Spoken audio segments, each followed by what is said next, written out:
Welcome to this week's episode of the Current Gen Podcast. My name's Tim, here with Dan and Derek, and we were just talking before we started recording about Val Kilmer as the Iceman. And I wanted to start recording because I wanted to capture this too for the show.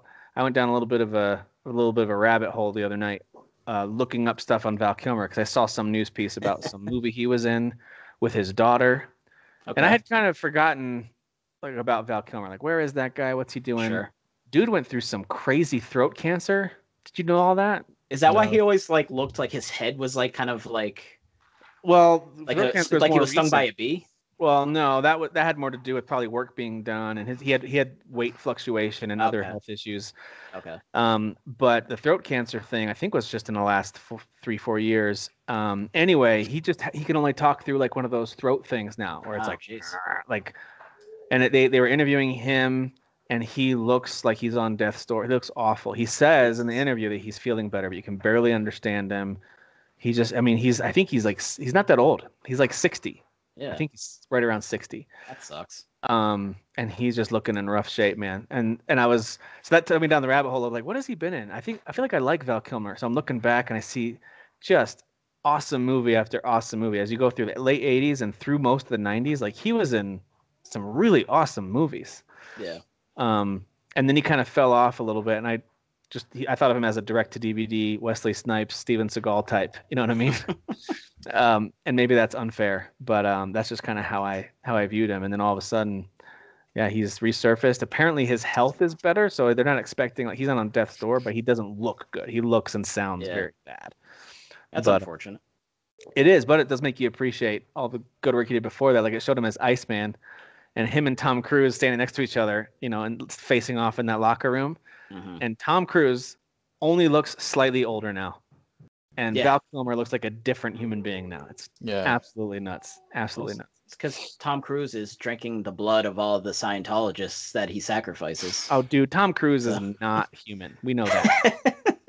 We know that for sure. Scientology is almost kind of like what is it on Parks and Rec? Oh yeah, the people who are Hail Zorp, the Zorp people. predicting the end of the world. Yeah, Yes, the Zorp people. That's basically what Mm-hmm. Scientology is. and I love that when they're looking for we reread the scriptures and we realize it's a different date, and they're like trying to schedule out when the park's available. Yeah. It's actually on July 6th. Oh, but it looks like we have this other event going on. Oh, I'm sorry. Hold on. No, it's actually July 7th. Is that Seventh? available? Yeah, he asks her 7th. Yeah. Oh my gosh, that's the best. It's the best show. I think it might be. I think it just might be. Well, hey, listen, before we talk about video games and all that stuff, I just had a real good burger last night, and I wanted to find out from you guys what your favorite burger joints are. So I'll talk about the one I had yesterday. So think about, and just name one, especially if it's one that others can go check out.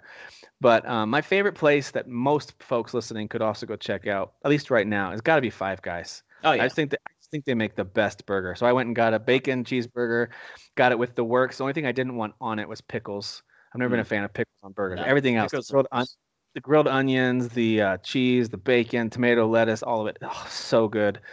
And their fries are also absolutely amazing. So Yes. really loving Five Guys. It was packed out when I went to pick up our food yesterday, but love me some Five Guys. If you guys got a burger right now, where would you go? What would you get? Also, but that's what she said, by the way. Just throwing that out there. Sure. Just it has to. I mean, you talk about Five Guys, innuendo needs to be involved. So. It's there. Yeah, you got it. Absolutely. Yeah, no, definitely Five Guys for sure. Absolutely. If I could eat burgers and fries for the rest of my life and not get fat or get sick or anything, that's what I would eat. Like that's my favorite food is those two things combined. So Hey, you're on the East Coast. Do you guys have they moved in and out over there yet? if there is, it's not near me. I think there might be one in maybe I Western know that it's starting to spread. Like it was mostly Okay. like a California, like a whole West Coast thing, and then now it's in Yeah. Texas. They just added one here in Colorado, right, like 5 minutes from where I live. I haven't gone yet because it's packed out all the time. It's always a Okay. huge line. I've heard they're good though. I have heard they're good. My problem is that they've been amped up so much. I highly doubt it'll live up to the. But so to was the Five Guys though. Dude, Five Guys is still like I have a feeling I'm gonna go get. I feel like I'm gonna have In and Out. I'll be like, that was fine, but now I want Five Guys instead. Yeah. Like it's just that much better. Derek, what do you get if you get a burger and fries? Assuming you're allowed to eat that on your diet. I'll throw a curveball and say I get it from Domino's. I get the Wait, cheeseburger what? pizza. Oh, the Oh, pizza. Okay. okay. Gotcha. Sure. It's I not a don't hamburger, but actually it's fine. order burgers from anywhere. That's Oh, why. okay. I actually make my own burgers. But All Fair. right. Can you tell us what you make? How about that? What do you make I- for your own burger? I make a burger patty. Like, do you actually but what kind of buy the meats do ground you meat? Do use? you pack it? Do you use some Yeah. kind of special sauce? Help us out. Oh, I got some special sauce for my meat. Oh, brother. good Wait, Lord. so you put cum on your? Yeah. Aren't you living by yourself now? That's the most disgusting thing I've ever heard. You put man juice on your burger? I'm the Iceman, huh? Ew. No, I don't make that's what anything that meant? special. What I if just that's add right, garlic, salt, and pepper. I like a lot of black pepper. And then I just fry up the meat in a pan because I don't have a grill or anything. My dad will do the grill, but I don't have a grill. And then I buy potato buns, and then I put cheese on it, and then whatever toppings I want. I'm pretty simple. Usually it's just ketchup and mustard. If I'm feeling a little fat, I'll do mayo.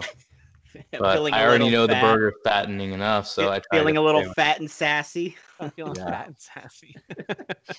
So I'm very Yeah. specific about my burgers. I absolutely need bacon, and I absolutely need some sort of onion rings or like those onion straws.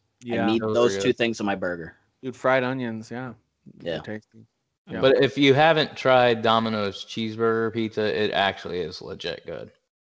I get thin crust so I can taste the sauce more, and then I add double meat because I don't put a lot of meat on it.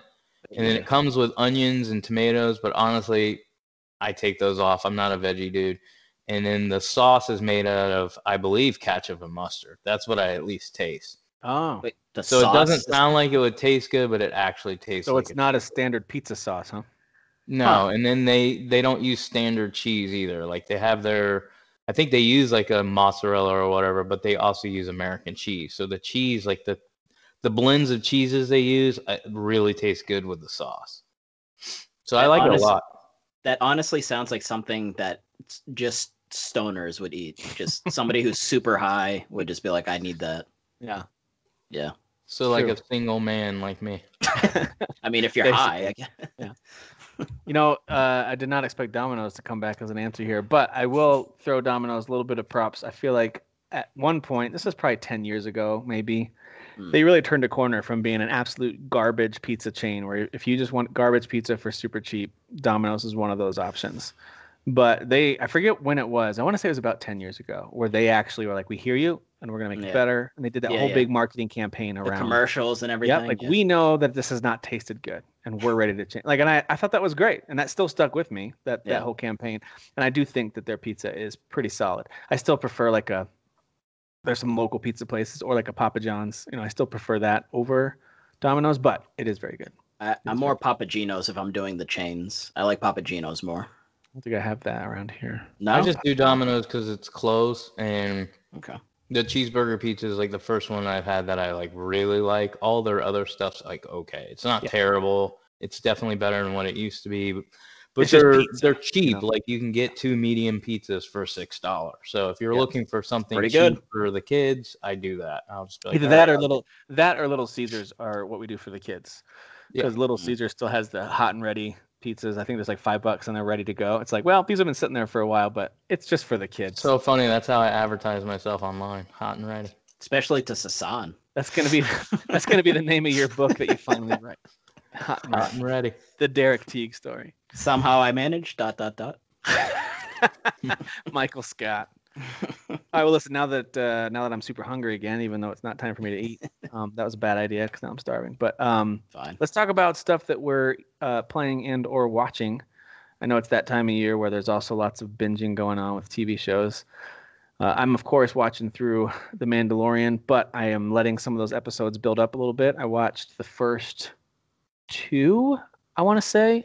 I might have started the 3rd, but now I'm like, I'm going to let them build up a little bit and then binge through. I would say you need to actually go through it because the last 2 have been really good. So I know I've watched they're all good, 6. but I know I've heard that the episode length is getting shorter again, just like last season. So I don't want to watch 30 minutes and then wait for a week. I don't know why. Yeah, but I'm saying that the last 2 you need to watch them. Especially you don't want them to be spoiled at all. They pretty may much have been spoiled already. I was gonna say, like, there's a lot of people just like talking about who are in the show, and it's like I'm not big. We've had conversations about spoilers. We don't need to talk about it again. But like, I'm not a big spoiler person. Like, Same. I'm fine if something's revealed that, to me, a lot of times isn't a big deal that people will be like, that's a spoiler. But that to me, what they're doing with the show, some of the stuff they're doing, characters and stuff like that, it's a spoiler, and they're like openly talking about it and publicly putting pictures, and I'm like, you're not even like hiding that this is in the show. Like, that's really stupid. So I'm actually glad I woke up Friday morning and that was like the first thing I did. I was like, oh, I'll just watch Mandalorian, and I watched it. And so it wasn't spoiled for me what it was all about. But I do know that some of the characters, especially this season, although I did hear that there were some cameos and some mentions of characters last season, but this season, there's a lot of tie-ins to other Star Wars properties, specifically some of the animated series. And I had fallen off of Clone Wars. I feel like I'd watched the first season years ago, like a long time ago. Mm-hmm. And I liked it, but it was, and as a big Star Wars fan, I enjoyed pieces of it, but it was also still very childish and very Saturday morning cartoon. And I was just like, I don't know if I can watch. I forget. There's got to be like 20 episodes per season, and I think there's 6 seasons or 7 seasons. I was like, that's a lot. I don't know. That just felt like a monumental task. So I did go on YouTube and watch a few summary things, for a few of the characters that are in Mandalorian this year that, were present in some of the animated stuff. I just watched some YouTube summaries of their stories, and I do recommend that. Like, if you watch The Mandalorian and you see some character who's clearly supposed to be important, there's some really great YouTube channels out there that summarize some of the Clone Wars stuff. And it looks like a lot of it was pretty epic. There's a lot of storylines in there with some returning villains and stuff like that I wasn't aware of. Yeah, I heard the Clone Wars is good, but I've started it multiple times and I think it's just that it's a cartoon, and then the first few episodes I watched weren't like, I don't think they were revealing anything super cool that people love the show for. I need a guide. Like, here's the episodes to watch. Like, here's 3 episodes in season 1. Here's 4 in season 2. Like, whatever that guide is, I need a guide for that. I think the bar. I was going to say, I think the bar is set pretty low. Also, considering a lot of hardcore Star Wars fans hate the prequels. So when you compare the animated, Clone Wars series to the movie, then I have heard people say that the love story between Anakin and Padme, the way it plays out in the cartoon, makes everything in the movies way more acceptable and believable. Where it's like, all right, well, it makes you go like, okay, they are really in love, but the movies did a horrible job of telling that story. Yeah. Well, I was going to tell you, but I ended up watching the most important show to be released, and that's the new Saved by the Bell. Shut up. Get out. All right, Tim, I watched cut all it off. 10 episodes of the new Saved by the Bell. Jesus Christ. What are you, 50-year-old girl? And it was epic. It is the most woke show ever. It has a transgender character. It has all the minorities. Of course. It is woke, and everybody that knows me knows I'm all about wokeness. Like, I just want to be progressive. So I fully support and endorse this show and its feelings. As long as the white men in the show are all villains, I'm okay with it. Actually, I'll be honest with you. It is super woke, and it's ridiculous on how many times they like try to force some of the stuff. But they also take like little jabs and cheap shots.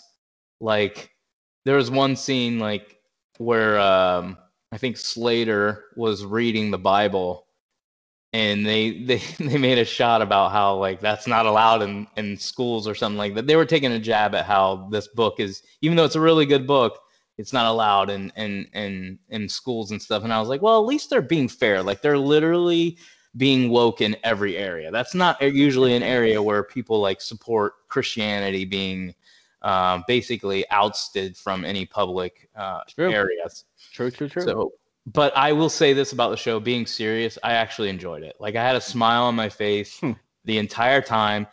I could set aside, and I've said this before, I can set aside your little woke bull crap if you're entertaining. And it was entertaining. Like, I could get past all that stuff and just enjoy the show for what it was. I thought a lot of the new characters were good. I thought everything was super cheesy. I like the fact that they didn't do like a 1-for-1, like, hey, this is what Saved by the Bell was. We've got to copy it. Like, they definitely tried to twist it and do their own thing. And I thought they did a pretty good job of it. Like, I don't feel like I wasted my time. So where did this air exactly? Like what even like you where have did to this be even part pop of up? like it's NBC, but it's Peacock. Okay. And it's Peacock's like $5 a month, and you get access to all NBC shows and sports, and then I think also some live TV that NBC has too. Yeah, and then they have like they have movies too, so they're trying to grow it, and it's just $5 a month. So they've got I a few watch originals, a lot of soccer, and I haven't watched any of the originals. We've used it to watch a few live things here and there, but I've also used it to rewatch through King of Queens, which I realize is a pretty pretty standard sitcom for a lot of folks. But my wife and I love that show. That show just hits all the right notes for us. We just think it's so funny. So I love King of Queens.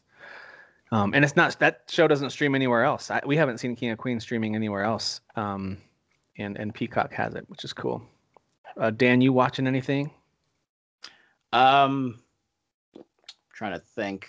Just still plowing through Simpsons. Simpsons is just something we watch like when we're having dinner or whatever. Sure. And That's Christmas time for us. Yeah. Yeah, Christmas time is here, so just trudging through some Christmas movies. Maybe trudging is harsh because if Renee heard that, she would strangle me. But because she some loves of them Christmas. are a trudge, man. That's just reality. Some of them are. I mean, it does kind of like it. They weren't. I didn't watch them really that much. Like Rudolph the Red-Nosed Reindeer.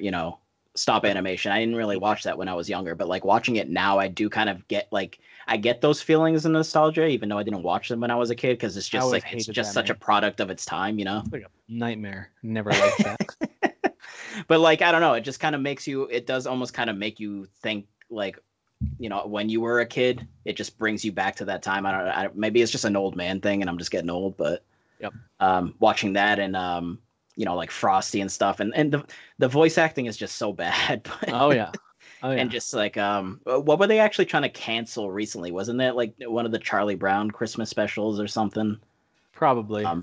I forget. There was something that was going on. Problematic in everything. That I mean, it's more than a year ago. There's two parts in Rudolph that's hilarious to me. It's when Rudolph's Dasher is his dad? I forget.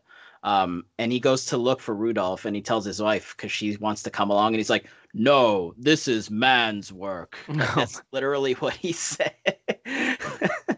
And then another part when they're leaving the cave with the abominable snow monster, and they're all sad because what's his face goes over the side of the cliff, and they're all like, "Oh yeah, they're all very sad at what just happened, but the storm's coming, so they got to get all the women back." And it's like, it's like what? Oh my gosh! That's why is it the women that's first of all you're all reindeers, you're not even people, but that's fine. So it's just they're just such products of their time. It is just funny because it's like that stuff doesn't bother me. Yeah. But it's nice. So yeah. Nice. Yeah. I'll say I'm also even though it's not a TV show, I've been recently kind of, I guess you could say, reintroduced to the band Falling in Reverse. So I was surprised by that post, Tim. I didn't know you would listen to that kind of stuff. Oh, I've always been a big fan of rock, hard rock, different types of metal, and even some pop punk and screamo. It just depends on the band and what they're talking about. I like songs that are really highlight excellent musicianship. As someone who has played music a lot, I can really recognize that and love that because I admire it so much. And also when the artist is being incredibly real and just kind of raw in what they're writing about. So, for example, I'm not a huge fan of hip hop and rap. I just don't listen to a lot of it. But I could listen to NF all day because of the way he raps and what he raps about. That dude is incredibly real and open and honest, and I recommend him to everybody, even if you don't like rap.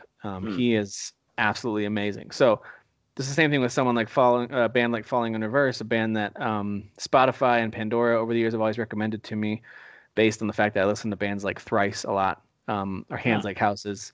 Yeah. But I've always skipped them because they looked like super pop punk, especially their biggest song from what was that, 8 years ago, The Drug in Me Is You, and they all have the swooped over haircuts and the skinny jeans, and they're wearing tons of makeup, and it just I was like, nope, hard pass on that one. And I just heard part of it, and he sings really whiny, like oi, like the word I is or, like he has O's to all the vowels, and it's just kind of like, are they English?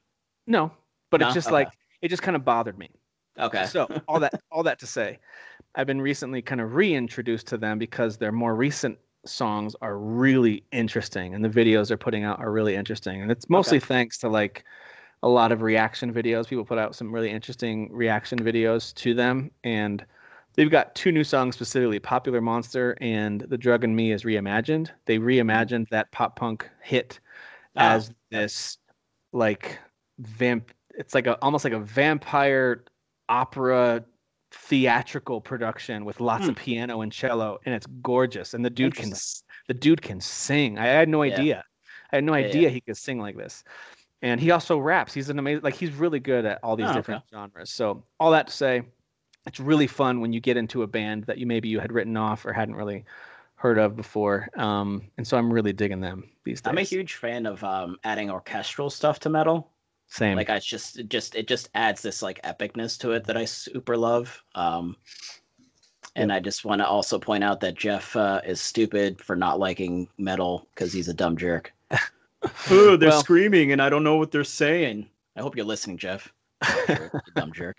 Well, he's not going to listen anymore. He already hates me, and now you're calling him out. So that's 2 out of the 3 of us calling him out. And he doesn't like me enough to make up for either of you two, so we're screwed. Also, Hamilton's dumb. So rest in peace, Jeff. You're gone, and we're okay with it. Yeah. Bye, Jeff.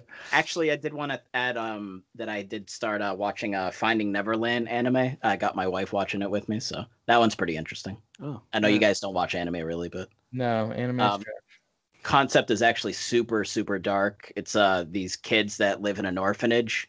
You pretty much find out like the super heavy, dark, like crazy thing that's going on overall at the end of the first episode, and I obviously don't want to ruin it, but it's very dark. I mean, it's an anime about kids, and I'm saying it's very dark. Just bad things happen. So all right, but it's actually very interesting because the 3 main kids are like super smart. So like they test the kids in the show for various reasons, and there's certain things that I don't even know why yet, but they've specified that it has to do with the brain and certain things in the show that there's like an important thing involving the brain with the kids. So they're super smart. So like the woman running the orphanage, they call her mother. So they're trying to like outwit her, but then she's outwitting them also because she's trying to get them to sort of the thing that is very bad. So it's kind of like this game of cat and mouse, them kind of trying to outwit each other, and they're trying to escape the orphanage for various reasons. So is this actually on Crunchyroll? It's pretty much on everything. I think it's on Netflix, Hulu, Crunchyroll. It's on all of them. So, and the dubbed version, because again, I mentioned before, Renee, I'm not going to make her watch the subbed version. Dubbed version, not bad. I mean, I always prefer subbed, but dubbed version, not bad at all. So yeah, nice. It's interesting. Nice. All right. Well, we'll do some Christmas family movie stuff too. We just haven't gotten into it too much. Probably over the next couple weeks, we'll dive into the Christmas stuff. But we are playing a whole lot of video games, and I don't know if I wanted to talk first about Immortals since that just released this week, and find out from you guys if you've been playing it and what do you think so far. I've been playing it a little bit. I didn't have a ton of time to put into it, but my son Shepard and I were passing the controller back and forth playing it here on PC since I've got Ubisoft Plus for the moment, and overall really liking it. But I'm curious what you guys think. Are you both playing this one at all? I'm not yet, but I was hoping you guys had, because I am super interested in it. I'm just gonna wait probably till after Christmas, some gift cards to get it. So yeah. Derek, you playing this one? I got it on Xbox, and I put about an hour and a half in it. It's not been my main game. And I'll talk about my main game in a little bit. I did finish Destiny 2 Beyond Light, so that's been my main. But I put an hour and a half in. I really like it. I think the only thing that's kind of intimidating and it's kind of frustrating, to be honest with you, is I'm almost 30 hours into Valhalla, which isn't even that deep.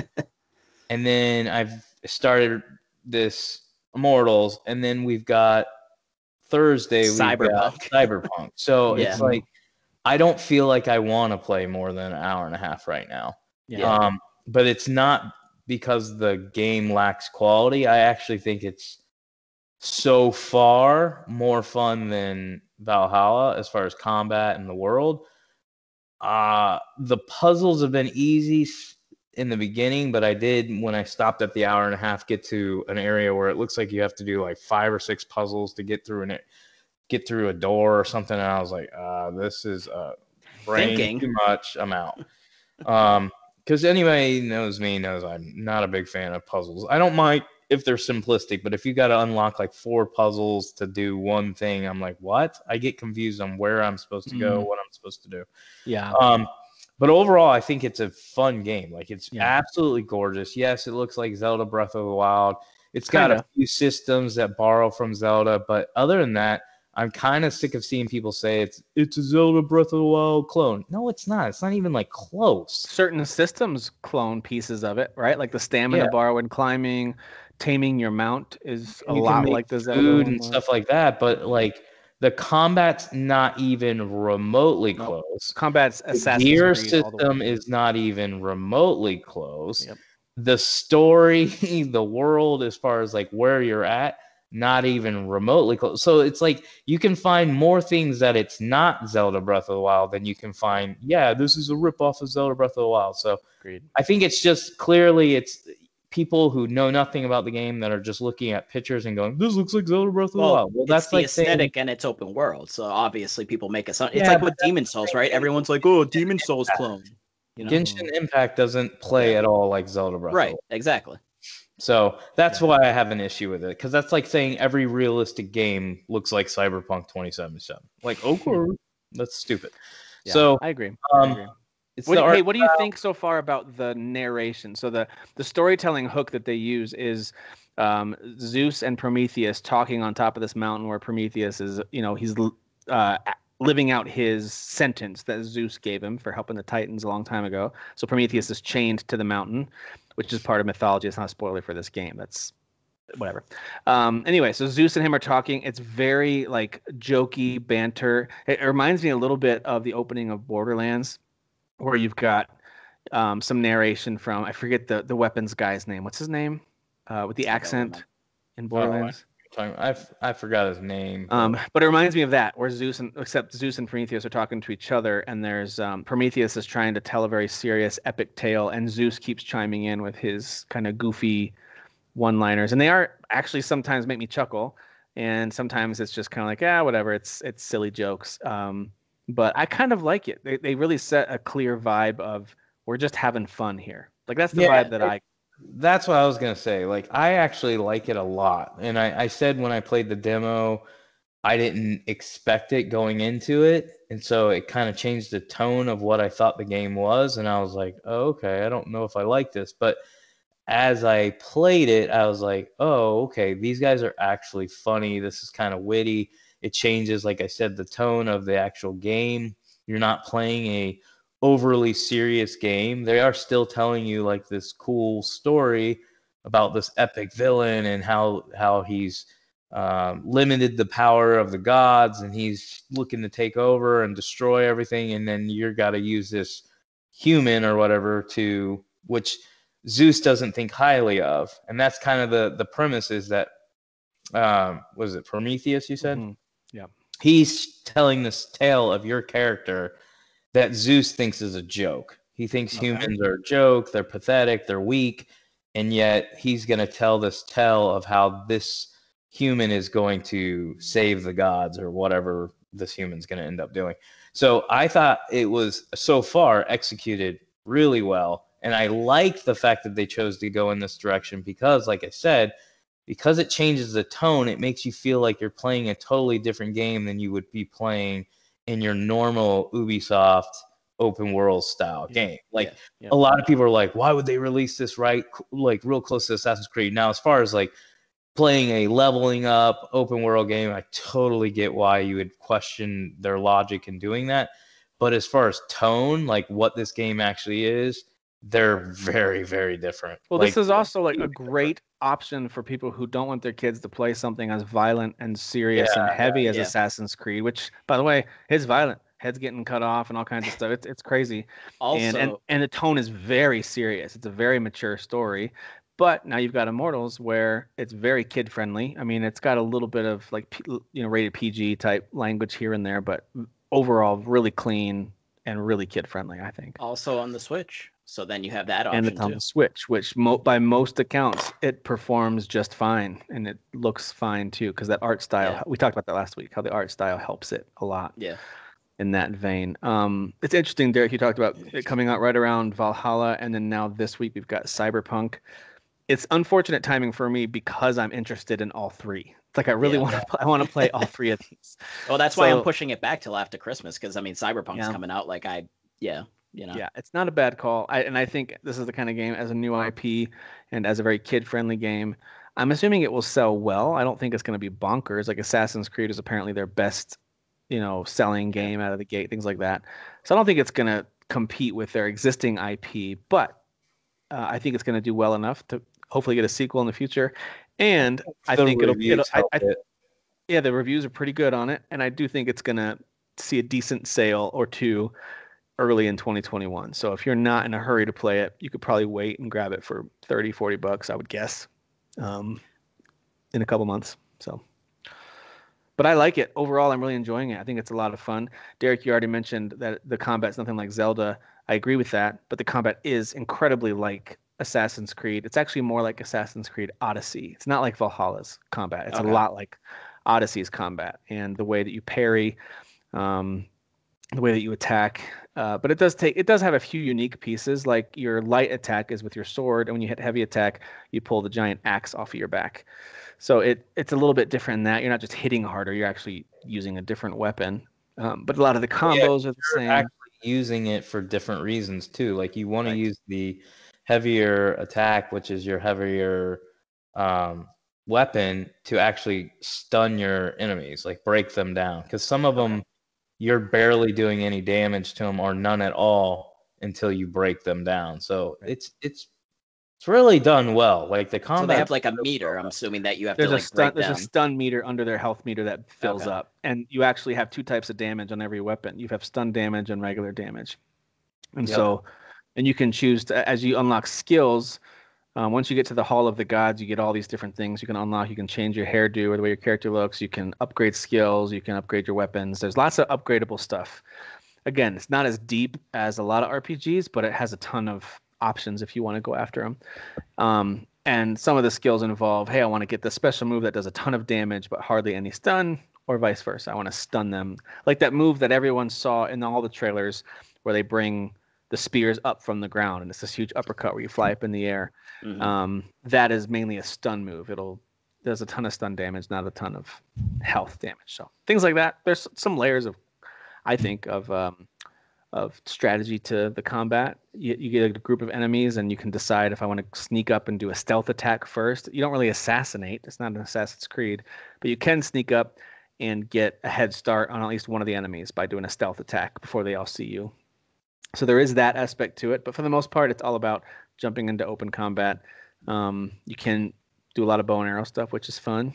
But again, it's one of those things where I think they take a lot of good pieces from a bunch of different games, and I think it works out well to be a really fun, very visually appealing, a very fun game. So I'm digging it. I'm not too far into it either. I think I'm about the same way into it as you are, Derek. Assassin's Creed, on the other hand, I think I just hit 55 hours or something like that. Still trudging along. To me, it's not a trudge, man. I am absolutely adoring this game. I understand for folks who are like, I'm not digging the story, combat, characters, whatever. If that's not their thing, if they don't like the setting, that totally makes sense. And I get why that much time isn't appealing to you. But I'm approaching this like I did The Witcher 3, where this is my game. Like, this is the main game I'm going after. And I'm going to keep going after this one. Even when Cyberpunk comes out, I'm going to try out Cyberpunk, give some impressions.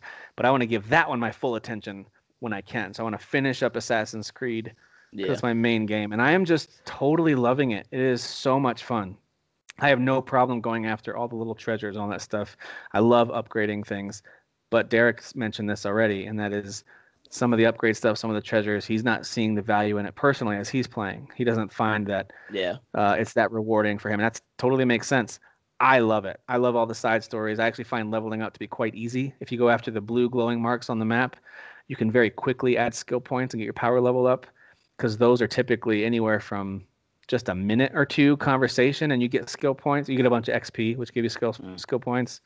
Or it could be like a mini quest, or maybe a fight you have to win real quick or whatever. But they're very quick little world events, and they always do more. I focused more on the yellow, and then I was doing all the raids. I did even raids that were above my power level.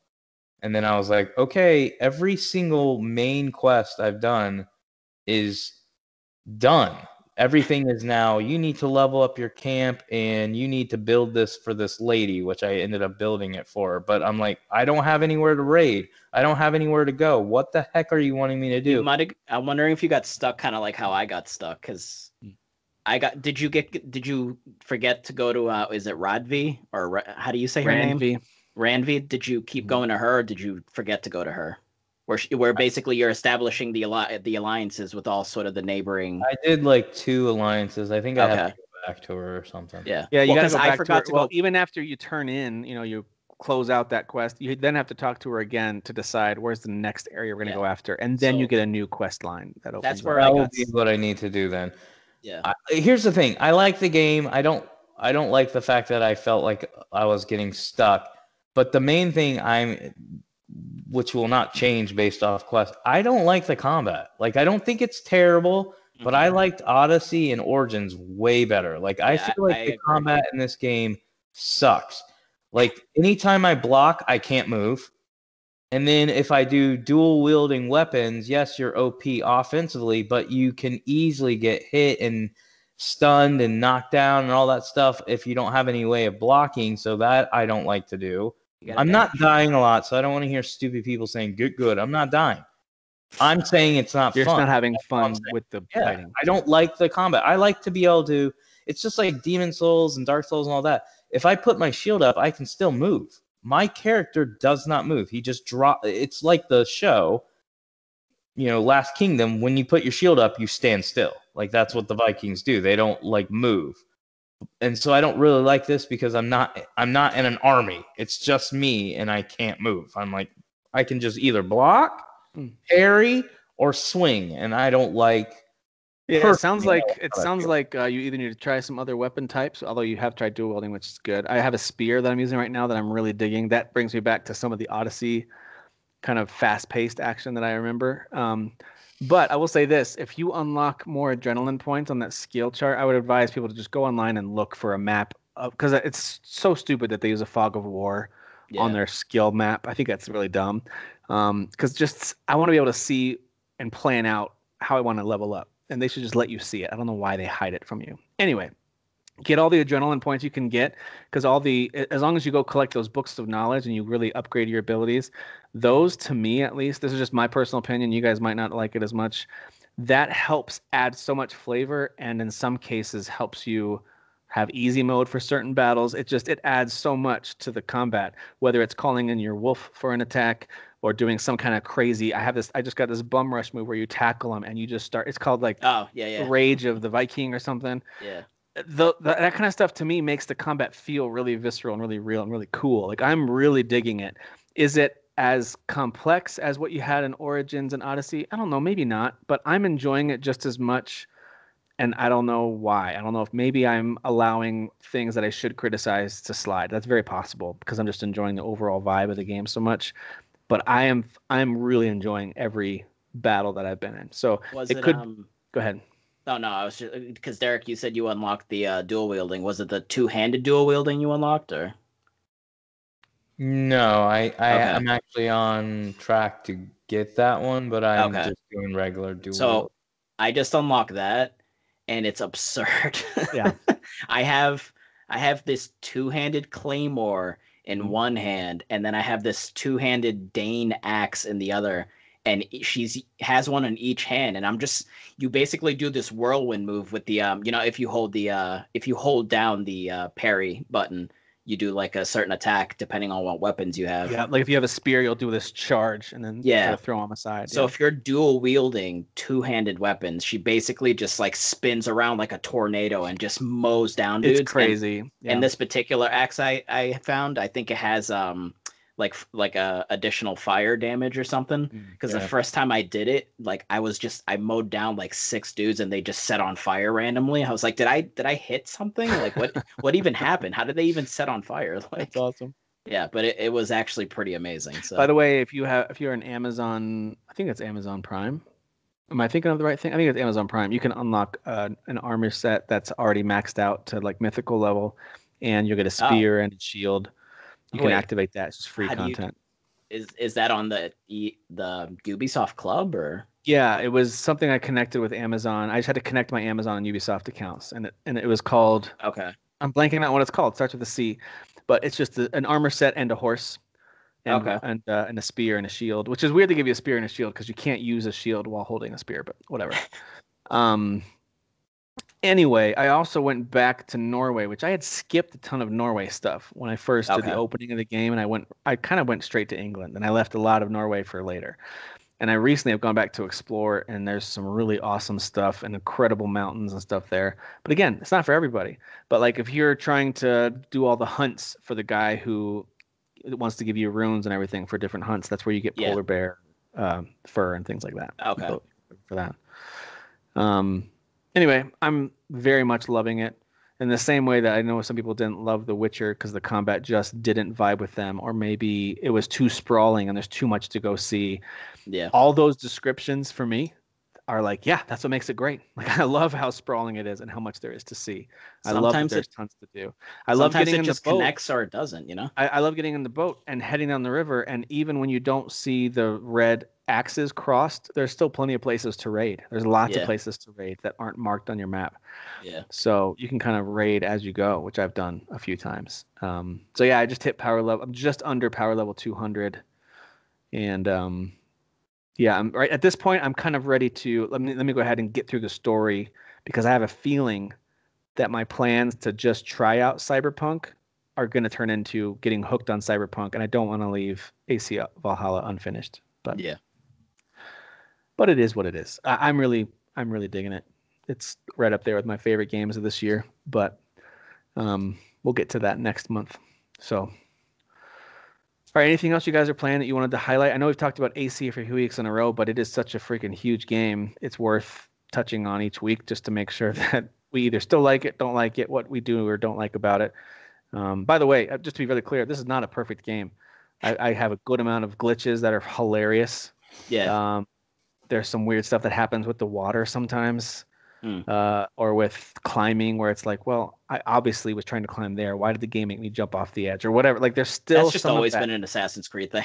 There's still some of that. That's to me, in my opinion, that's just an open world thing. Even on other Yeah. non-Ubisoft open world games, you'll get that sometimes. So Yeah. that doesn't really bother me. It makes me chuckle. It happened in The Witcher 3 as well. It doesn't take away, in my opinion, from the overall quality and enjoyment of the game. Yeah. You just, you push past that stuff. So that still happens every once in a while, but there are some really cool story moments. You mentioned The Last Kingdom, Derek. There's some story moments that really remind me of that show where you as the main character, trying to balance out getting all these alliances with all these kingdoms. So you're trying to help the right people or maybe Yeah. not help the wrong people. And there's also characters that are just too wild and out of control. And they were part of one storyline, then boom, they circle back to another one. And now they're really causing havoc when it should have been a straightforward thing. And it's like crap. And so Right. I The won't one say with who. the shaved head on the side with his hair flipped over. Okay. Yeah, he's not gone after the first encounter with him. I figured. And I really enjoyed what they did with the second storyline there. I thought that was a very TV show like. Like I kind of saw it coming, what they did with it, but it was still like, man, that was cool the way they did that. Really, really well done. But anyway, the only thing I would add before we move on is Beyond Light, Destiny 2. I talked about it last week about how, if you don't care about Destiny, it's not going to sell you on playing it again. But I did finish the campaign. I found it to be fun. You do unlock the new stasis ability. It's the main point of this entire story. Beyond Light, you're using a dark power to destroy the enemy. You're using their power against them, I guess you should say. I thought overall, like plot-wise, it was fine. Like there was nothing special about it, but for some reason, maybe it's just the mood I'm in, and that's probably why I'm angry at Assassin's Creed. This is more what I'm in the mood for. It's, I just jump in. I have the season pass, so I feel like I'm getting rewarded for playing the game too. But like I'm just jumping in, doing my strikes, doing story missions. I'm enjoying the co-op aspect of it. But But overall, I think it's good. And if you have an Xbox and you have Game Pass, there's zero reason not to give this game a shot. Even if you've never been a fan in the past, just jump into Destiny 2, give it a shot. It is super fun. It's addicting when you start to loot and grind and unlock a lot of cool gear. And then the last thing I'll touch on for me is I bought the second Extinction game that's on PC. So that's that's the one that Xbox like showed off for the Series X. That's a basically a first-person shooter against dinosaurs, and it's structured kind of like Left 4 Dead. So they put you in like these open areas, and you can just explore the map, and they have like assignments that they need you to do, and the survival is pretty damn hard single player. So they definitely encourage you to play with others, which I plan on doing. But I just wanted to bring it up because it looks real good on PC, runs good, and it plays good. Like it's something I'm definitely interested in investing more time in, because I liked what they showed when they were announcing like the Series X, and that was like one of the games I was like, I'm interested in that, and I didn't realize it was coming out on PC. And so I actually bought it on sale from Humble Bundle. I got it for like $18. So I didn't feel like that was a bad price at all for this game. And it's really good. It's super fun, and I plan on, like I said, playing it more, and hopefully I'll talk about it in the future. Nice. Dan, anything else you're playing? Just shout out to Dead by Daylight still. Yeah. It's very fun. I actually would really love to get you guys and then a couple other people. I want to murder you guys just real bad. PS4 is what you're playing on? Murder you guys. I do think it's actually crossplay. Oh. So because when I check the friends list just randomly sometimes, because I think somebody like sent me a request on there. I think there is it's set up so you can do like PC versus PS4. But I think the only place I own it, quote unquote, own it would be PS4 because of PS Plus, right? PS Plus, yeah. But it does have an upgrade to PS5, so it actually does look a little better, runs a little better, loads a little faster. So obviously in the future when you do, or anybody listening, if you were curious, it does play better on PS5. So I mean, I don't know why, but as you were saying all those phrases, I thought of the Big Red commercial. The like old the gum? kiss a little longer. Oh. Is that maybe that's the loads a little faster, plays a little better, looks a little better, and I was like, kiss a little longer. Big Red. Longer with Big Red. I was doing a commercial for Dead by Daylight. You're welcome. So that's still fun. Nice. But I did want to bring up a new game. So I did. I think I mentioned last time I pre-ordered Twin Mirror, which is from Dotnod. So I'm a little past halfway, because I think when I looked up what the total hours is, it seems the average is about 4 hours. So it's not very long. It's a $30 game normally. It's okay. That's what I heard. Like I watched reviews on it. It's from what I was seeing, it's like bad to okay, which is disappointing. Your experience is that it's okay. Yeah, it's okay. There are certain aspects about it that I do like, but like as I've been playing it, and Renee's been watching it with me because she watched me play Life is Strange as well, and she definitely felt like really emotional with that game as well. And obviously, I don't want to spoil anything about that game, but it's the ending and just a lot of things that happen. Yeah, it's a really impactful game, I think. Still something I think about. This game not gonna impact me, I don't think, unless the ending is like super crazy. But sort of the moment to moment, like the gameplay itself is really slow and tedious. Like basically you're investigating these sort of moments because the main character, is it Sam? I'm just gonna say the main character because I don't remember. He's coming back to his hometown because he had left. Bad memories, some things happened, so on and so forth. He's coming back to town because his friend passed away. And that was in the trailer initially, so I don't think that's a huge spoiler. He's basically coming back to the wake, but he didn't really want to come back. And things start unfolding. His friend's daughter, asks him to help her with some stuff, figure some things out because things seem off and weird about the situation. So he's a investigational like journalist. Like he basically is a journalist. And he wrote some sort of piece on the town about so there's a coal mine there, and it's like a coal mining mountain town, and he wrote some piece about how like it wasn't safe there and all these issues and things going on. So they shut down the mine, so a bunch of people lost jobs, so they hated him. So that's one of the reasons why he left as well. But basically, as you're investigating these moments where he's trying to figure out with his friend, you know, did he actually just die of like the accident that he was in, or was there something else going on? The gameplay is just not fun. Like basically, I don't know if with Life is Strange there was a lot of like dialogue where you looked at something and she would say something and it wasn't really important. I don't remember. There might have been, but I remember with Life is Strange, what stuck out to me at least was more about making decisions or doing things than rewinding time. Like that was fascinating. But the gameplay seemed to kind of move along a little faster, right? I don't know if maybe that was the episodic nature, whereas this is like a full game, but it's a short game. Okay. But like when you're doing the gameplay moments, there just seems to be kind of a lot of like, you don't really know what you need to be looking for. It's not super obvious right off the bat. So you end up looking at a lot of things, and your main character has like a little thing to say, but it's not important really. He's just saying something. And it kind of almost like to kind of lengthen the game more than it needs to be. Like they used to let you do that in their other Telltale games, like Walking Dead. I remember lots of occasions where I would investigate stuff with Lee, thinking that I was going to find something interesting, and it was just him commenting on stuff. Now, thankfully, that voice actor is awesome, and I liked hearing him talk. But there was a lot of filler like that there too. I remember. Yeah. So filler, is probably the best word to use. There's definitely a lot of filler when you're figuring things out. Which you need if your game's only 4 hours long. So that makes sense. Yeah, I guess. But like it's like supposed to be like a psychological thriller sort of mystery.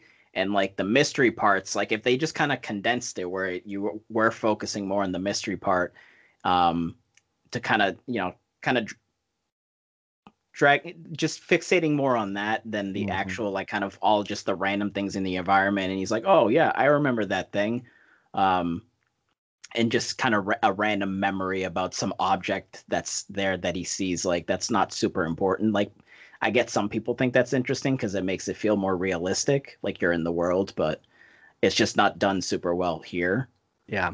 And again, it kind of distracts from the moments where the actual mystery part of the game can be interesting, but it's just taking too long to get to those moments. Just like me trying to explain this game. So see what I'm doing there? Yeah. What I'm doing to explain this game is basically what this game does. Yeah. So it sounds like this game is not necessarily a strong recommendation at the moment. Maybe if it's free on some service or cheap, really somewhere. Yeah, I would say if you like nabbed it for $20 or less, like give it a shot. I don't think it's Dontnod's one of their, shining moments for sure. That's fair. Yeah. Well, the other two that I've tried out recently outside of Assassin's Creed, of course, which is most of my time, would be Super Mega Baseball 3, playing that on the Switch. I think that's on every platform. You still enjoying that? I'm not a huge baseball fan, like MLB. I don't follow a lot of teams.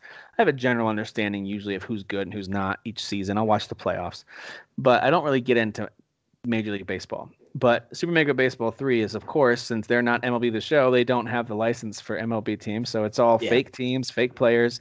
It's very cartoony in its visuals, but I'm finding it to be a blast to play. At first, I thought I was amazing at this game. I thought, like, I am the best at this game. I didn't realize that it sets you on by far the easiest difficulty.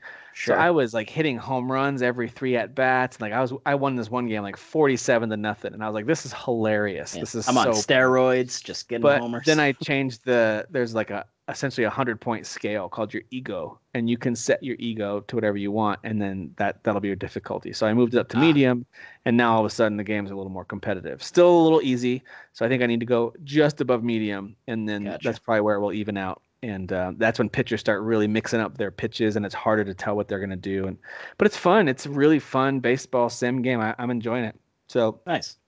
Very fun to jump in and play. They got franchise mode where you can sign and release players and do drafts and all that stuff.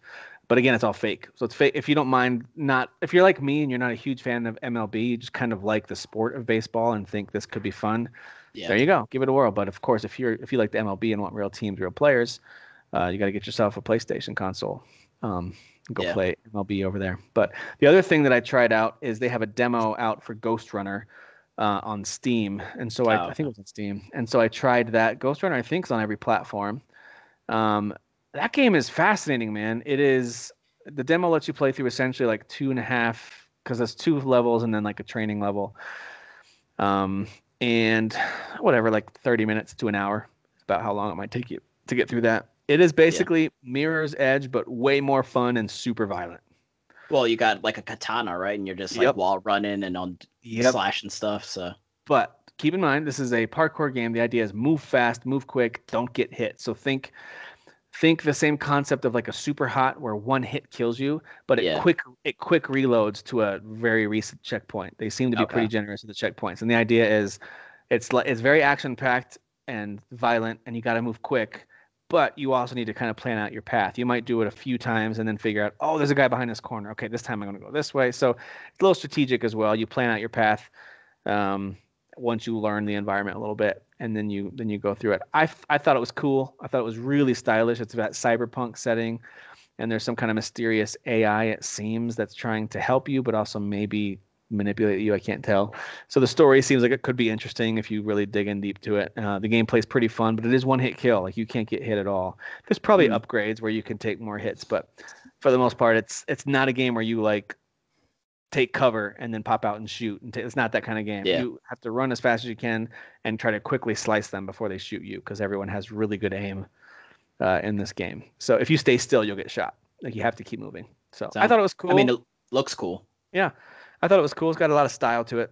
I thought it was cool. Interesting that there's all these Cyberpunk games that are hitting around the same time. Yeah. Because there's another one on the Switch that I got called Dex that was on sale. Another Cyberpunk. But that's a side-scrolling action RPG. It's okay. It's just okay. Just okay. It's just okay. All right. Well, let's jump into a discussion about Game of the Year real quick. Right. This is actually the week. Well, maybe it would have been next week. Next week is the week we normally, in our history of podcasting together, especially me and Derek. But Dan, since you've joined us for a few of those, this is next week is the week we would have started our first, like, all right, let's talk about best music of the year or whatever. But as we've talked about, we're holding off, and instead we're going to try to make sure we all have a chance to play everything we feel like we really need to try before we get into our debates, because we want to have, I think, a real accurate view of the whole year as much as we can. And so that'll happen in January. One of the things that came up recently, though, on text, and some of it was like joking around, trolling each other, just trying to egg each other on, but some of it's like legitimately wondering and sometimes debating, like, should certain games be qualified or not for Game of the Year? And I think those waters are getting murkier every year that passes because of the nature of the industry and the way that remakes, remasters, re-releases happen. You know, is it a port? Is it a remake? Hey, it's the exact same game, but they rewrote the code from scratch, so technically it's a new game. It's like all these rules that people have in their own minds, and we as a crew here need to decide what our rules are. But I'm also just curious, for the sake of our listeners, how you guys think that through. So Derek, I'll start with you, because Dan and I, we've hashed this out in the group and on text a lot, and so I kind of know where we're going to go, and we'll chime in on it too. But I'm curious from your perspective, in general, when you approach a Game of the Year discussion, and let's just say it needs to be official, right? It's official for our podcast, for our group. This is not just Derek's list, and you don't really care what other people's rules are. This is, you're trying to take into consideration a lot of points of view. What do you think qualifies something for the best game in this particular case in 2020? Like, what are some examples of games that you would or wouldn't include? Do you have hard and fast rules? Like, how do you approach this? Well, I think I've said it in the past, like when we've talked about like just even like the greatest games that I've ever played, I would say Rocket League's one of the greatest games, but it'll never be my game of the year. Mm-hmm. Like, it can't be. And the reason why is I have to have an emotional attachment to the game. And for me, when I think of game of the year, I usually think of some like epic game that has not only great gameplay, but it has to have something like some plot, story, character, something that draws me in emotionally. And that's why normally games like Mass Effect Andromeda or Horizon Zero Dawn or The Witcher 3, probably Cyberpunk 2077. I have to identify with the character. I'm not talking about like they must be white male. I'm not talking about that. Like their story and like their progression through the world that they're in. That's normally what sets me up. Like for instance, right now my contenders, my personal contenders they're all AAA, so they're high caliber, high quality games, and that would be like Ghost of Tsushima or The Last of Us 2. Like to me, those are examples of what I always look at as, hey, that falls into like game of the year material. Whereas like I use the example of Rocket League, and I know it's not this year, but that's just a good game. Or even a Destiny. Like Destiny would never, and I've put so many hours into Rocket League and Destiny, that would never win a game of the year award for me unless it was like best game that you play a lot that you're not emotionally attached to. Yep. You know, so those offer what they offer, but they never offer that quality experience that latches on when somebody says, hey, what's a game that you played that you absolutely love and adore? It's not going to be those games except for gameplay wise. It's got to be what I was talking about. Like it's hard to define, but I think I'm making something that needs to impact you like in that moment. Whereas like Rocket League, it's just fun and it fills those voids, you know? Mm-hmm. Yeah, like it's like that, you know, it's just that dumb fun that, you know, you can mindlessly turn on and play. Well, most people can relate to that in terms of even a mobile game. Like what is the thing when you're in the waiting room, you're waiting in a long line, open your phone. And Rocket League's kind of in that same category. I'm not saying it's a mobile game, but you see what I'm saying. It's that game where it's like it's comfort where food. your mind's at while you're playing it. Yeah, it's comfort food, and you could listen to a podcast, talk to a friend, or just play the game in any scenario, and even have a show on in the background, and you could still play Rocket League and still somehow totally focus on that. I'm right there with you. But I will say this. That being said, and just to even like counter my own opinion, Hades to me is a game that a lot of people are like game of the year, or even Animal Crossing. Now, personally, I honestly don't care about either one. Like I've praised Hades because I think it is fun, but I don't play it that much. I haven't played it that much. I played it a little bit to see that it has amazing gameplay and it has a cool loop. It's just not my personal taste for the type of loop that it's trying to get you to play the game more of to hook me. It just doesn't do it for me. But I wouldn't contest people saying that's game of the year material. For them, if that's what it is, I can see it. Like I think Animal Crossing is trash. I don't get why people play it. I mean, but trash is harsh, but and a lot of people not get it on a deeper level, even though it doesn't have like this main overarching campaign story that touches you emotionally. It just connects people when they're playing it and they spend a lot of hours in it. That kind of supports what you just said. Like Animal Crossing, even though you're not interested in that gameplay, you see that in the same way you look at Rocket League, which is something that you do really like the gameplay, and that it is a game that's not really game of the year material because it doesn't tell a great story. It's not compelling. It's not emotionally compelling, but people like it because they like the moment to moment, just like you like Rocket League. So I can see the comparison you're drawing there.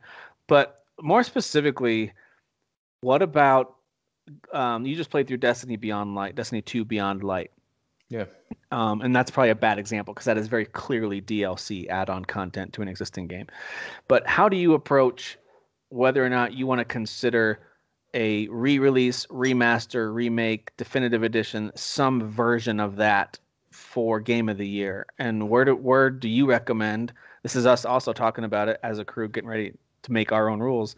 Where do you recommend we draw the line as a group? Not even just you, like, what do you think personally, but also as a group, as a podcast? Where do you think we should draw the line on this is eligible, this is not? Okay, so I know a lot of people are like clear cut. They're like, if it's been released before and it's getting released again, even if it's different, it doesn't qualify.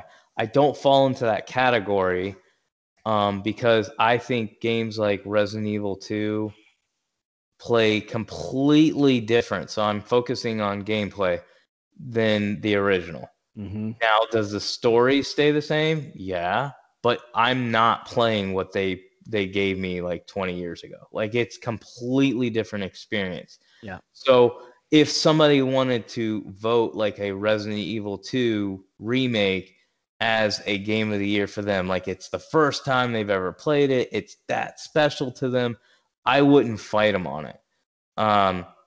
Persona 5 is the one that's getting a lot of Well, let's talk about real quick for Resident Evil 3 this year. That falls in the same category. As far as I know, I think we all three agree. Not good enough. I know you didn't like it as much as 2. Yeah. But that falls in the same category, correct? In terms of like, Yes. we should consider it for our game of the year, even though it probably won't win. They completely remade it. It's not the same experience. It, like, I say that loosely, but like it is the same experience, but it's not. Yeah. And so I don't have a problem with somebody or our group being like, no, that's game of the year worthy, because it's not what I played 15, 20 years ago. It's a totally different game. They've really changed it. They've made it prettier. They've changed the way you play the game. So I think it's a totally different experience, although it's labeled the same thing because it's telling the same type of story. Yeah. But okay. Going on back to what I was saying about Persona 5 Royal, like, I understand Daniel's argument, because I do know that there is more than just a character. There is actual different areas. Your main character that you use has a new ability to like go into different sections of the same area you've already explored. But I don't feel like the game is different enough. You're still playing the same game. The graphics aren't that changed. The gameplay isn't different. It's just adding a character, adding a few, I think it's a couple of levels. So yeah, you're experiencing new content, but it's not a new experience. So for me, that's where I draw the line and go, no, Persona 5 Royal does not belong on Game of the Year lists. It could have its own genre, which Kyle Neely brought up, so I'll give him props. And then I just followed up with him and said I agreed with him, and that is, I think there's enough re-releases, remakes, added on content, like with I would say this about Xenoblade Chronicles as well. Like, they added new content, but I would not consider it a Game of the Year type game. Not because it's not good enough. It was released, 8-9 years ago? Yeah. All they did is upgrade the visuals. It still plays the same, and then they added new content. Yep. Does not deserve Game of the Year.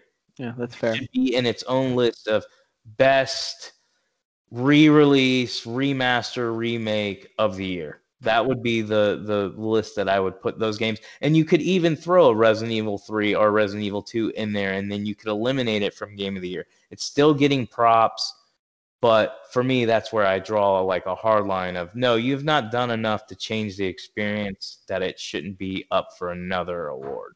The only one that kind of, and I want to hear Dan's take on this too, so he can kind of say what he's thinking about some of these examples you're using, but there's some that are just so far out there, so different from any other remake or remaster. Like Final Fantasy VII Remake is like no other remake that's been done, because they didn't just say, let's rebuild the code.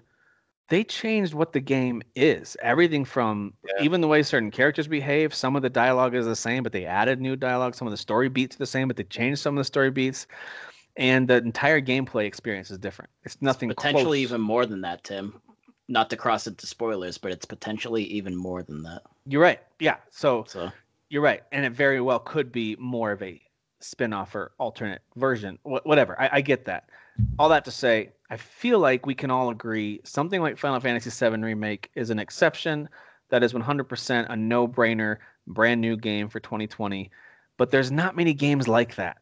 So I think when we have this conversation about remakes and remasters, I want to kind of stay in the pocket of games that are still released with generally the same title and have a core experience that is still the same. And initially I was thinking that Xenoblade should be considered, but the more we've gone down this conversation trail, both on text as well as in their Facebook group, as well as just now here in Derek Talk, the more and more I'm thinking that games like Xenoblade should not be at first I thought it should, because I thought it was enough of a remake to get considered. But you're right, at its core, it's still the same gameplay, same combat, same characters, same story. Not a lot of that's changed. I think they even sorry, there's a lot of noise in the background. I think they even reused I know the music was redone, right? So they re-recorded, so the music is upgraded, the visuals are upgraded. That's awesome. And they added a bunch of additional content, like a prequel type content to it. Anyway, all that to say, it's still the same core game. If you play Xenoblade Chronicles and then play Definitive Edition, like 80 to 90% of that experience is going to be the same outside of the fact that it looks better and some of the gameplay tweaks that make the combat better are there. But it's overall the same experience. That being said, I want to go back to Persona 5 and let Dan talk about that one or about other remake, remaster opportunities because you're not the only one. I know you're the only one in this conversation that was saying we should consider it for Game of the Year, but there are others who are saying, why wouldn't we? And some of those others include people like Jeff Keighley, who allowed it to be nominated as Best RPG of the Year. And I saw that on the list and I was like, okay. Huh. It is one of the best RPGs, of course, because Persona 5 is an amazing game, and by all accounts, Persona 5 Royal is a better version of that amazing game. Of course, if you line it up with the other RPGs this year, it deserves to be considered. But why, as a 2020 game, why would we still consider it as here are the best RPGs from 2020? I struggle to see why Persona 5 Royal. Yeah, I don't like it because all Royal is an ultimate edition of Persona 5 that they've renamed as Royal. And nobody ever has probably on that show before, Jeff Keighley has ever been like, well, this year we're gonna put Dragon Age Inquisition Ultimate Edition as Game of the Year, even though we did it last year. And it has all the DLC. You're not going to do an Ultimate Edition as a Game of the Year type game or an RPG of the Year. Like, that's really what's stupid about this. All this is an Ultimate Edition of a game that's already come out. Yes, they have made changes, but not significantly enough that you're playing something completely different. Have you played it, Derek? I don't understand. Have you played it, Royal? Me? Yeah. Yeah, I bought it day one. Okay. Yeah, how far are you? No, but I played it enough to see, okay, you added a new character, you added a new gimmick to basically your character can now get into areas that he couldn't previously get into to unlock like treasures and find secrets and stuff. But it's not like changing the. But you saying you've played enough is wrong because you basically have to play all 100 hours to actually even say definitively. That's the thing with Persona because Persona is literally like literally a 100-hour long RPG. Experience is. But you're talking about like the extra content, like the extra like castles and dungeons. Well, this is what I was trying to tell Tim. But yeah, that's new. That's new stuff, right? I just used the example of an Ultimate Edition. What is an Ultimate Edition? It's the game plus expansions or DLC in an Ultimate Edition. That's exactly what Royal is. It is the game. Where you and I disagree. Plus new castles to add to it. That's an expansion to the game. You're selling me an Ultimate Edition and then saying, hey, you should consider it for Game of the Year again 3 years later. No. All right, so I'm in agreement with Derek on this one. I think that was pretty clear, but I do want to hear, Dan, from your point of view, why would you want this to be? And by the way, there's no rule that says because we're gonna give our own personal favorites. We're gonna give our own personal favorite games of the year as well. And so you name whatever game you want. I don't care if Derek, you want to say my number one game of this year is Rocket League. It doesn't matter. I identify with Rocket League in 2020. You do whatever you want to do there with your personal list. But as far as the list the list that we work through when we go to rank stuff, we need to decide if we're going to include things like Persona 5 Royal. So what's the case you would make to say yes, let's include it? So Derek was saying it's like an Ultimate Edition. That's where I disagree. And now, to be fair, I haven't played it yet. Derek technically has played some. I have played none. That's why when you were asking Tim, I made sure I wanted to really look into because when I was listening to whatever episode it was on Easy Allies, they were mentioning how I think Persona 5 Royale is in the Game Awards, right? It's in some of the categories. Yeah, that's what he's saying. So I was like, I was nominated for Best RPG. I don't know if it's anything else though. So then I was curious because when you had asked that, and in my head, I was like, well, let me actually dig a little bit because I'm not 100% sure how much was added. So I wanted to dig around. I watched some videos. I was trying to look up Persona 5 versus Royale differences videos, and from what I gather, it's much more than that, because so in the game, it's divided into semesters, right? Like you do a whole semester, and by the end of it, you're basically fighting the boss of that dungeon, which is attached to that person in the real life, which is intertwined into the story, and there's like bad people doing bad things. They added a whole new semester. They added the new student. They added new locations, new stores, new confidants. Expansions. It's not an an expansion is expanding on the game, but it's not adding to the main story. So the thing for me is the game a new game? Would you say that about Dragon Age Inquisition, which expands on the game and changes the story because it fleshes it out more? Well, when you call it, when you're calling it DLC, Dragon Age Inquisition be nominated twice is what I'm saying. Well, like, it depends, right? Because I mean, like, when you think of games back then, it's like you think DLC, or like you think expansions. You almost think like MMOs, right? Like you think World of Warcraft. They keep adding on to the story and the lore, technically, right? Because they release these new expansions that has new lore. Because it's like a book, right? They just keep writing new stories and they're adding on to it. So, but with Persona, what the impression I got was like Morgana, for example, like they expand the lore on Morgana. Like in that game, you don't really learn, I don't think, everything about Morgana, but then in Royale you do. There's like way more to Morgana, which is intertwined into the main story and what's going on there. With the what the hell is it called? What do you actually go to? That's the world. I can't remember. And then there's that randomly generated dungeon as well. That's all intertwined into the whole thing. I'm guessing neither of you remember. I don't remember the name of it, but I know what you're talking about. But I don't remember. Basically, there's the randomly generated dungeon that's actually kind of like what the main story is. Level up and unlock treasures and stuff. Yeah, but you kind of go back and it changes, but like that's actually what, like when you get to the end of the game, you go through that, and that actually is kind of where the game ends, and like where the main like kind of big surprise moments at the end of the game happen. But I don't. It's just, for me, because it's actually in the game, they didn't release it as DLC separately and say like, oh, here's like these side stories that like intertwine into it's like they re-released the game because they did all this tweaking and added all of this stuff that, from what my impression is like the actual game is different now. That's my impression. I haven't played it though, so I don't know. I could be wrong. I could just not be interpreting that what I was seeing in the videos correctly. But I think for hardcore fans, and this is what I've seen from them, hardcore fans that played Persona 5, beat it, then played Royal and beat it, they like the experience better, but they still got the same experience. Like they added on to it. That's what they like. But that's what my argument was, is you could literally argue then for every Ultimate Edition, because that is what they're doing. They're expanding on the game by releasing DLC. You can try to word it different and you can get in the semantics of it, but there's a lot of games, and Dragon Age Inquisition is honestly probably the best example, because a lot of DLC will just be in the world. Like I'll give the example of Immortals. They released like what they're going to release. It has really nothing to do with what you're playing now. Right? It's just going to expand on the universe, but it's not going to expand on the story. Yeah, same thing with Valhalla. They're going to expand to like the Paris siege and stuff like that. Yeah. So you're using your same character, but you're not expanding on the actual story you went through. Dragon Age Inquisition is the reason why I keep bringing it up. It's not just because I like the game. It's because you played the main campaign, right? You beat it. You got what you felt was a full story, but they did leave like cliffhanger, right?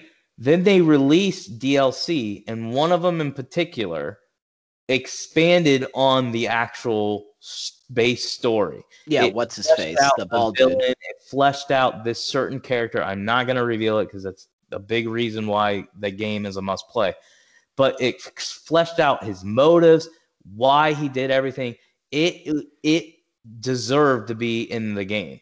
My point is if they would have wrapped that bundle up and been like, Dragon Age plus all the DLC, which expands on the main narrative, Ultimate Edition is being launched in 2020, not a single person would be like, this is Game of the Year worthy. They would have been like, no, it already launched. Now, I'm not talking about DLC. I'm just pretending, follow my logic here. The game is already launched. We got the story. We got that experience. It was up for Game of the Year in 20 whatever. It cannot come up for it again. And that's what I feel like they're doing with Royal. They're saying we can put it up multiple times because it added an expansion. Well, they're not going to put it up multiple times because they're not going to release a Royal 2. That's the point. No, this is multiple times. They are doing Persona 5, and now they're doing Persona 5 Royal, which is the same second time. When you say multiple times, I'm saying like if you release like all these different DLCs, like if you release 5-6 DLCs, then it's like, well, each time, multiple time. But to your point though, this is where in my brain, like I get nitpicky about these things, and that's why I was going back and forth with Tim, because like then you know what, to be honest, then they shouldn't have said it was Game of the Year that year if they knew they were releasing DLC that was going to be part of the main story that actually changed the story, which then was the real ending. And then when Dragon Age 4 comes out, they're basing it off of that. They shouldn't have said that was when the game technically came out then they should have said it when the last DLC came out then. That's what they should have done. Well, and the question that I have then is the 2017 version of Persona 5. I think it was 2017, right? Mm-hmm. Yeah. Was that game in any way incomplete, lacking, or not deserving of Game of the Year? And I think based on the reviews and the fans and the movement behind it, and even someone who played it, and it didn't hook me, and I understand people liked it. The quality was amazing. I see why it got like a 97 or something crazy. I played like 40 points. It wasn't my thing. Like I didn't enjoy the gameplay enough to be okay with the repetitive, and I totally get why some people did. That being said, when I look at how well that game did in 2017, and I see why some people picked it as their Game of the Year. I see why it finished pretty high in our rankings, if I remember, especially considering how little we played it. And then I see Persona 5 Royal released in 2020, and I start to wonder, okay, is this Persona 6? Is it 50% of that other game? Is what 50% of Royal is what Persona 5 was, but now there's another. We're doubling the game, or all the blanks that were missing that made that game lesser in some way, or all these questions. Like I'm wondering what gaps were filled that were missing before. And I don't think there were any. I think it was a complete and full and excellent game. If this were a game that we're getting like 60s and 70s out of 100, and now they finally released an amazing game, we could actually have the conversation to say no one considered it in 2017. It didn't have a shot because it wasn't good. It wasn't ready. Now it's good. Now it's ready. Let's revisit this thing. Like we could make the same argument for something like No Man's Sky. None of us are going to. But you could say the game that released in 2016 wasn't good. But what it became in 2019 especially, and now even in 2020, you could fight to try to consider it. I probably still would say it's not a good idea, but all that to say this. I want Derek to argue. Yeah. All that to say this, I think Persona 5 Royal is just like Persona 4 Golden, and that is it is the definitive way to play that game.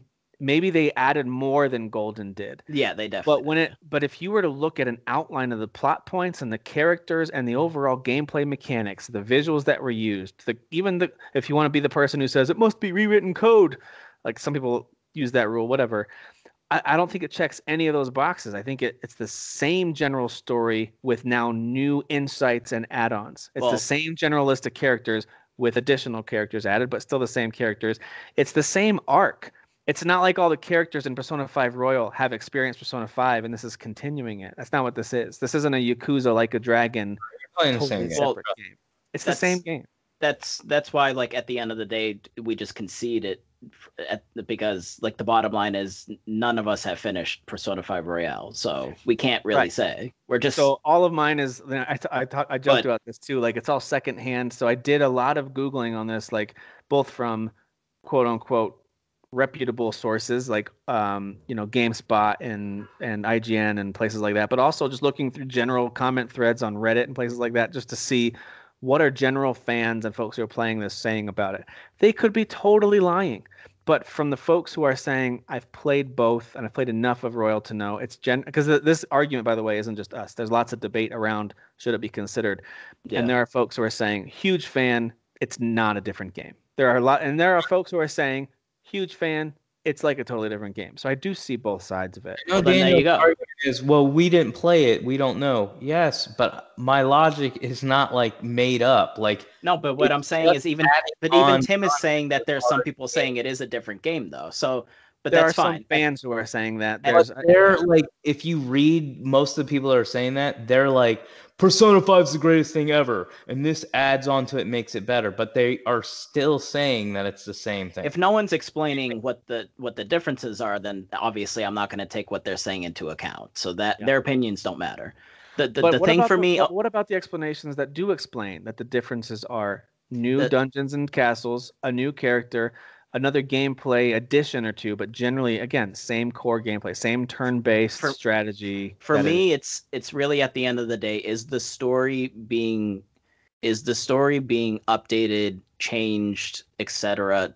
So then you're looking at it through a different lens, and it's like, oh, this is actually what the game was supposed to be, because now they're telling the story in this way. They fleshed out certain details, or they added details that weren't there to begin with. But then like that also probably irritates people, because it's like, you made me play this 100-hour game before, now I have to do it again to get the actual ending. Like, and again, I haven't finished it, so I don't know. Maybe the ending actually isn't really changed. What about like Mortal Kombat 11 Ultimate then? Because that includes new DLC with new story. So that I view as an expansion. I view that as an. But it's the same core game with improvements and added content and new characters. I don't understand how that's not. Well, it's supposed to be like a bridge, I think, to the next one. Without actually saying what happens at the end of Mortal Kombat 11, like there's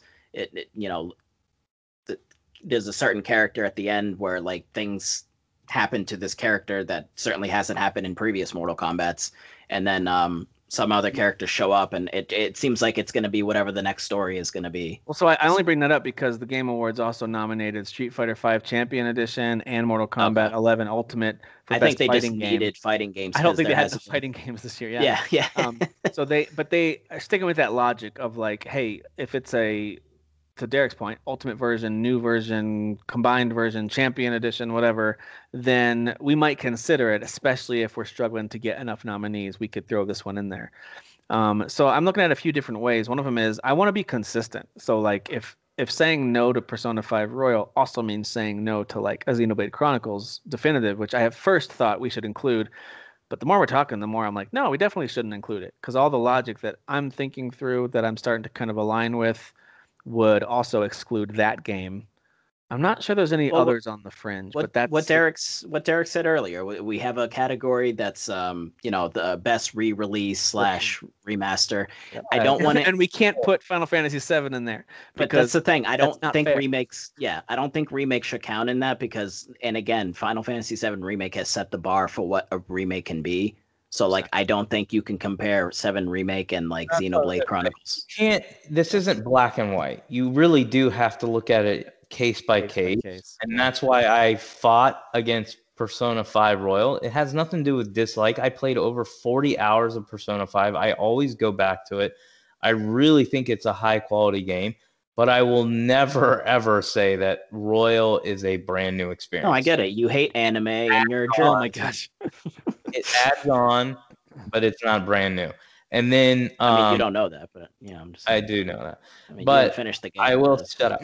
I will say that I do think Final Fantasy VII, which I did not like that much, Remake, I did not like it, is a totally different experience. Like, it literally doesn't play the same, and it adds on way more depth than just, hey, we added a new castle and dungeon. No, like, they expanded on who even talks like that in Persona 5. Who even is that character that you just pretended? That's you. Who did you just impersonate? That's you. Who did you impersonate? So, anyways, my point is that I think with a game like Final Fantasy VII Remake, it plays completely different, and then it does more than just expand as far as adding new levels and stuff. It writes out the story that was not back then they couldn't do. Like, they had technical limitations that they don't have now.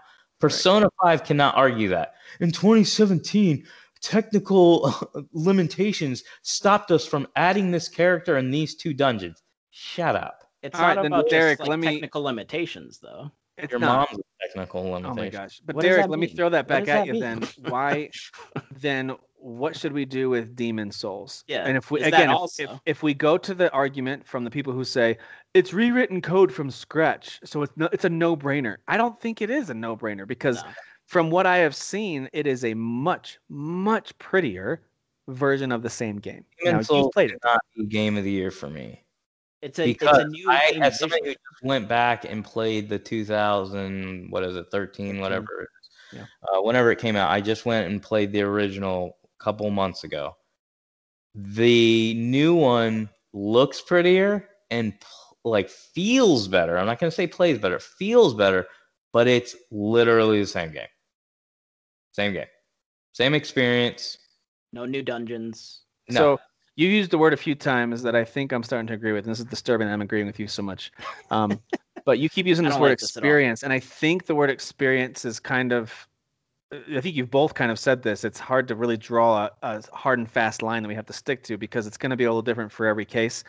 But if the overall experience is now new, then I'm on board with it being game of the year. I think it's fair to say the Resident Evil remakes, the 2 and 3, from what I played of 2 and what you guys told me of 3, even though you didn't like it as much as 2, they are new experiences. It's similar, same characters, and they're telling generally the same story, but it is a completely new experience. It's almost like I used this example when I was talking with Jeff. Was it Jeff? I think it was Jeff Woodman on that comment thread, and I mentioned 310 to Yuma as a movie, as an old Western that I had watched that I thought was fine. It was pretty good, but the remake with Russell Crowe and Christian Bale, so good. That's an amazing Western. I love it. So it went from the old one was fine. It was an old school Western. And if you like that kind of dated Western acting and sets, it's an interesting glimpse in the past. The one that was made, and I want to say it was 2004, 2007, somewhere in that range. Stunning, amazing, great acting, wonderful movie, one of my favorite Westerns of all time. So I think it's possible for us to take each case, look at it, and decide if it's worthy or not of making that top list. So I got a couple other questions down. With Demon Souls, you just answered. Xenoblade Chronicles, I think we've kind of answered as we've talked about Persona 5. If you're not including Persona 5, you definitely can't include Xenoblade based on everything we're saying.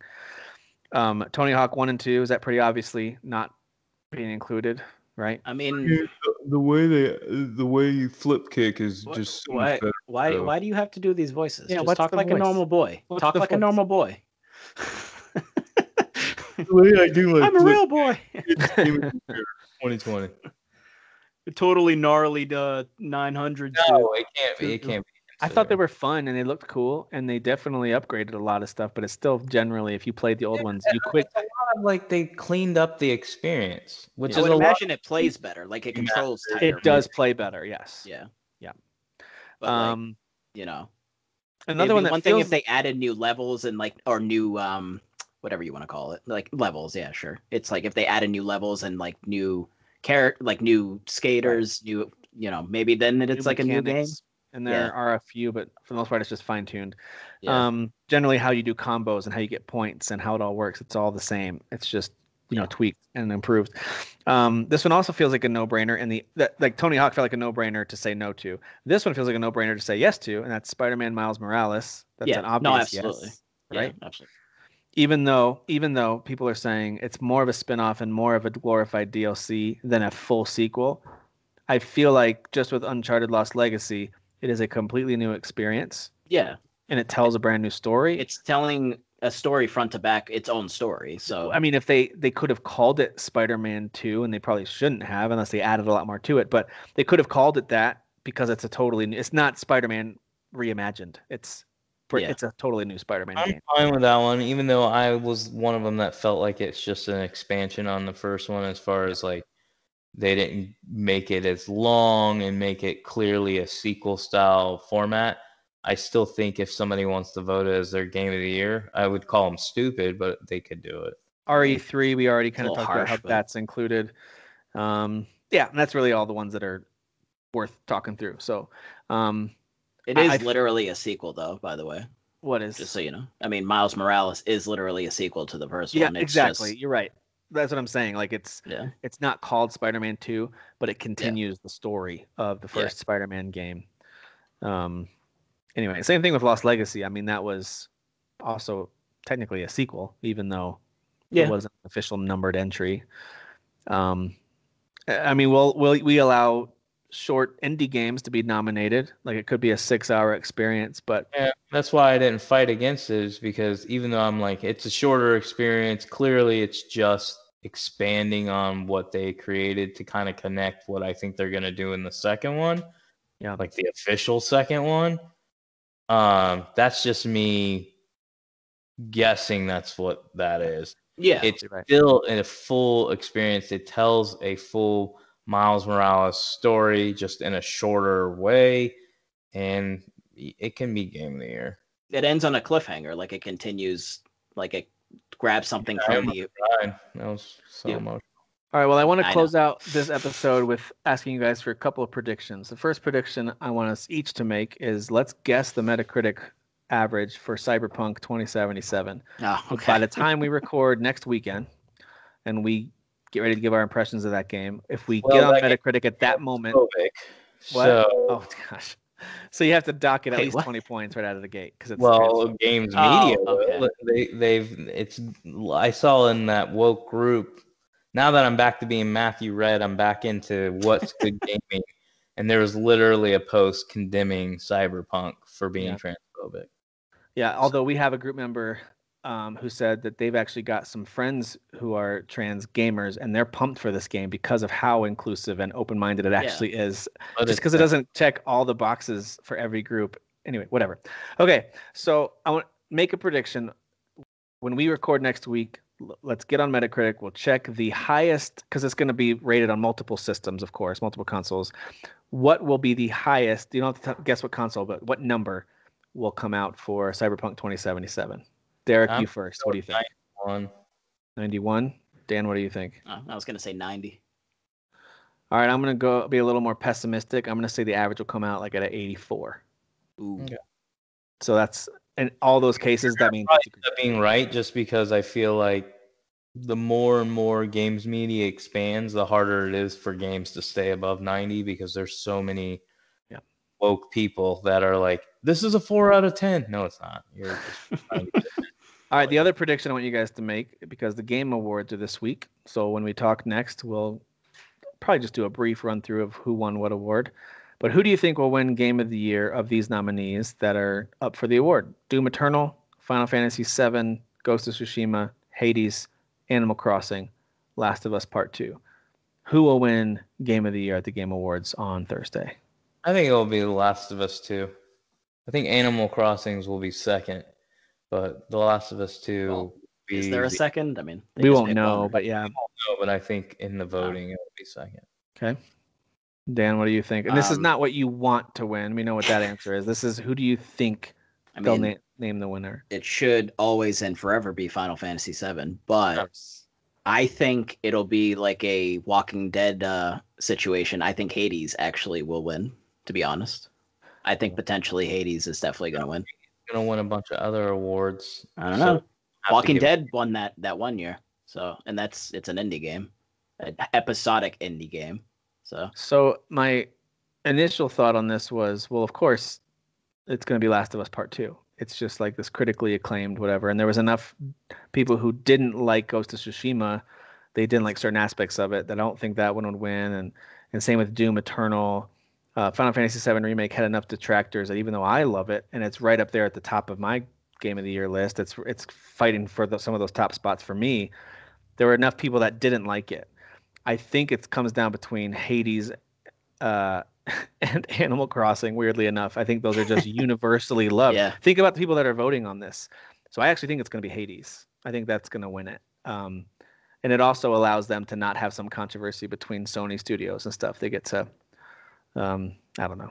And it's like a big victory for the indie. Well, so I wouldn't be, the only one that would surprise me would be Doom Eternal if that wins. That would surprise me if that one wins. It surprised me if Final Fantasy VII wins. Yeah. But I think if it's Animal Crossing because wins, I won't be surprised. If Ghost somehow pulls it out and wins, I won't be that surprised because it's just fantastic. And I'm not saying Doom Eternal isn't fantastic, Gaston. Don't get mad at me. I'm just saying I'd be surprised if these voters pick it as the best over these other games. I think too many people were angry about how supposedly woke Last of Us 2 was, that they won't choose it because then it'll anger a bunch of people. Well, you gave the woke game a Game of the Year award, or that nonsense. So. Yep, I gotcha. All right, well, that does it for us this week. I know it was a bit of a long episode, but good discussion, and it's just kind of a little taste of what's going to happen in January when we start debating what games are better than what. This one is more about eligibility, so it's a little different. This is more about setting up rules. Then it's going to be more about what's better and why, and that always gets fun. So we didn't get to do it in this episode, and that's fine. But obviously, Derek and I really love Dragon Age, and I want to discuss the BioWare situation because that's a big deal. So. On the next episode, we can do that. Go ahead and just mention it real quick for anyone listening who doesn't know what you're talking about. So Casey Hudson, who I know his name because I've heard it so many times, but I didn't know the other guy actually, to be honest. Mark Dara. Casey Hudson. I know who he is. I just didn't know his name. Okay, yeah. Casey Hudson and Mark Dara have left BioWare. They're just gone. Casey Hudson actually left 3 years ago? Oh no, came back 3 years ago. He came back. Mm-hmm. Yeah, so collectively he's been there for also about 20 years. So dude left, went to Microsoft, came back, has been with BioWare for 3 years, and then just left again. So BioWare not looking too good, and it does not look like the old guard is really there anymore, and everyone's concerned. So yeah, that's fair. Yeah. Yep. I know sometimes change is just part of life, and it's just the way all industries go. But that one is interesting because it is round 2 for him. Yeah. So. For me, like, I was excited when I first heard Casey Hudson came back, but he literally did nothing. Yeah, what did they even make? I think he helped with Anthem. But I'm saying he did nothing that I cared about. Like he didn't release, like he didn't take us back. Yeah, here's the next Dragon Age or whatever. Yeah. Yeah, he didn't do anything. So him being gone, I don't care about. I actually care more about Mark because I feel like he's one of the main Dragon Age guys. Yeah, that Dragon Age has stuck to what Dragon Age is, and I don't want to see that being messed with. I want to try to get like a conversation maybe on the next one because that's actually the more concerning, I think, also because Dragon Age 4 has been really just like in some sort of development now, and it's concerning for sure. So it's a bummer. I think that one would do well commercially and critically. Yeah. All right. Well, we're gonna wrap this one up. I think we're gonna get back to posting video versions when I have time to on YouTube. So if you guys want to watch the three of us yell at each other, feel free. And you can also see Dan's cool Cyberpunk background. But we'll throw this up on YouTube. I won't do a lot of audio editing to it, though, so it might not sound the best. But if you liked watching on YouTube, we'll try to get that going again. Otherwise, we always appreciate when you rate the show, give it a review on whatever platform you listen on. It really does help, especially if you're listening on iTunes, and then share with other folks who you think might like it. But that's it for us. Talk to you guys later.